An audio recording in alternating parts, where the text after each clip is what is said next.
Welcome to Chatna kitchen. Subscribe ചെയ്യണേ, ചിണ്ടി അടിച്ചാൽ മറക്കല്ലേ.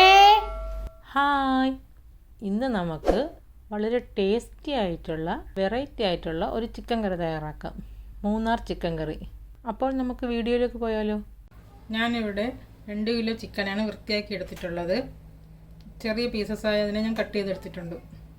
എടുത്തു വെച്ച ചിക്കനിലേക്ക് നമുക്ക് കുറച്ച് ഉപ്പും 1/4 ടീസ്പൂൺ മഞ്ഞൾപ്പൊടിയും കൂടെ നമുക്കതിലേക്ക് ചേർത്ത് നല്ല രീതിയിലൊന്ന് മിക്സ് ചെയ്ത് വയ്ക്കാം. ഈ ചിക്കനെ നമുക്ക് റെസ്റ്റ് ചെയ്യാൻ വേണ്ടി വയ്ക്കാം. നമുക്കൊരു പാൻ അടുപ്പത്തോട്ട് വയ്ക്കാം. ചൂടായ പാനിലോട്ട് നമുക്ക് കുറച്ച് എണ്ണ ഒഴിച്ചു കൊടുക്കാം. ചൂടായ എണ്ണയിലോട്ട് ഒരു 4 ഏലക്ക, ഒരു 3-4 ഗ്രാമ്പൂ, ഒരു വലിയ കഷ്ണം പട്ട അതിലേക്ക് ഇട്ട് കൊടുക്കാം. കുറച്ച് ബേ ലീഫും കൂടെ ഇതിലേക്ക് ഇട്ട് കൊടുക്കാം.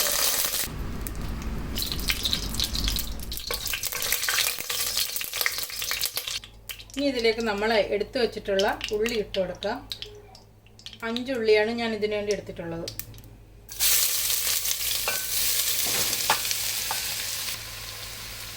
കുറച്ച് ഉപ്പും 1/4 ടീസ്പൂൺ മഞ്ഞൾപ്പൊടിയും കൂടെ നമുക്ക് ഉള്ളിയിലോട്ട് ഇട്ട് കൊടുക്കാം. അത് നമുക്കൊന്ന് ഇളക്കി കൊടുക്കാം. ഇനി നമുക്ക് അടച്ചിടാം. ഉള്ളി നമുക്ക് നല്ല രീതിയിലൊന്ന് വഴറ്റിയെടുക്കാം.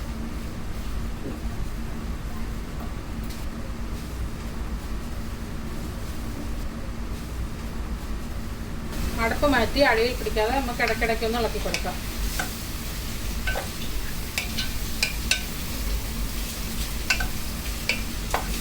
വീണ്ടും അടച്ചിടാം.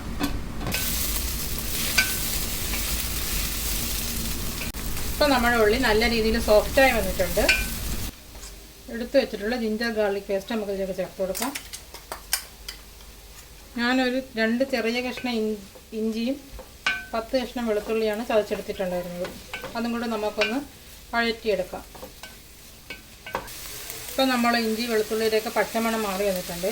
ഇനി അതിലേക്ക് നമുക്ക് എടുത്തു വെച്ചിട്ടുള്ള തക്കാളി ചേർത്ത് കൊടുക്കാം. 2 തക്കാളിയാണ് ഞാനിവിടെ എടുത്തിട്ടുള്ളത്. അതും കൂടി നല്ല രീതിയിൽ മിക്സ് ചെയ്തതിന് ശേഷം നമുക്കൊന്ന് വഴറ്റിയെടുക്കാം.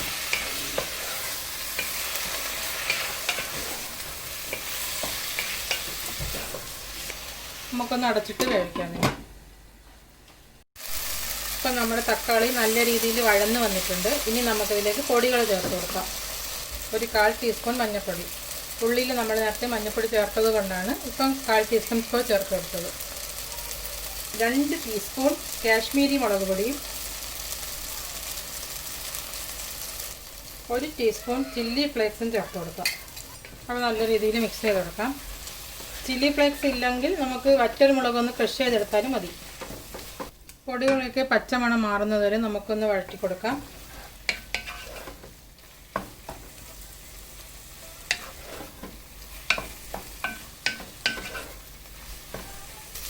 ഇനി നമുക്കതിലോട്ട് നമ്മുടെ ചിക്കൻ ചേർത്ത് കൊടുക്കാം.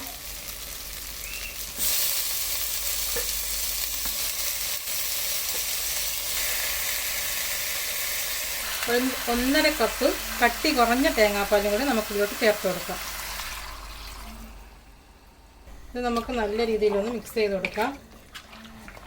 ആവശ്യമെങ്കിൽ നമുക്ക് കുറച്ച് ഉപ്പും കൂടി ഇതിലേക്ക് ചേർത്ത് കൊടുക്കാം. എന്നിട്ട് നമുക്കത് അടച്ചിട്ട് ചെറിയ തീയിൽ അടച്ചിട്ട് വേവിക്കാം. ഇപ്പം നമ്മുടെ ചിക്കനൊക്കെ നന്നായിട്ട് വെന്ത് വന്നിട്ടുണ്ട്. ഇനി അതിലേക്ക് എടുത്തു വച്ചിട്ടുള്ള കട്ടിയുള്ള പാല് നമുക്കിതിലേക്ക് ചേർത്ത് കൊടുക്കാം. 1 ഗ്ലാസ് പാലാണ് ഞാനിതിലോട്ട് ചേർക്കുന്നത്. അതിനുശേഷം പേസ്റ്റാക്കി വെച്ചിട്ടുള്ള കാഷ്യൂ നട്ടും കൂടെ ഞാൻ അതിലേക്ക് ചേർത്ത് കൊടുക്കുകയാണ്. ഒരു 10-15 കാഷ്യൂ നട്ടാണ് ഞാൻ പേസ്റ്റാക്കാൻ വേണ്ടി എടുത്തിട്ടുണ്ടായിരുന്നത്. ഇതെല്ലാം നല്ല രീതിയിൽ മിക്സാക്കിയതിന് ശേഷം ഒരു 5 മിനിറ്റും കൂടി നമുക്കിതൊന്ന് വേവിച്ചെടുക്കാം. ഇതിലേക്ക് നമുക്ക് താളിച്ചൊഴിക്കാം. ഒരു പാൻ ഞാൻ അടുപ്പത്തോട്ട് വെച്ചിട്ടുണ്ട്. ചൂടായ പാനിലോട്ട് കുറച്ച് എണ്ണ ഒഴിച്ചു കൊടുക്കാം. ചൂടായ എണ്ണയിലോട്ട് 3 വറ്റൽ മുളക്, ഒരു 5 ചുവന്നുള്ളി ചെറുതായിട്ട് അരിഞ്ഞത്, കുറച്ച് കറി ലീവ്സും കൂടെ നമുക്ക് ഇതിലോട്ട് ചേർത്ത് കൊടുക്കാം. നന്നായിട്ട് നമുക്ക് മൂപ്പിക്കാം. നമ്മുടെ ചിക്കൻ കറി ഇപ്പം നല്ലതായിട്ട് തിക്കായി വന്നിട്ടുണ്ട്. നമ്മൾ താളിച്ചെടുത്തതും കൂടെ ഇതിലോട്ട് ചേർത്ത് കൊടുക്കാം.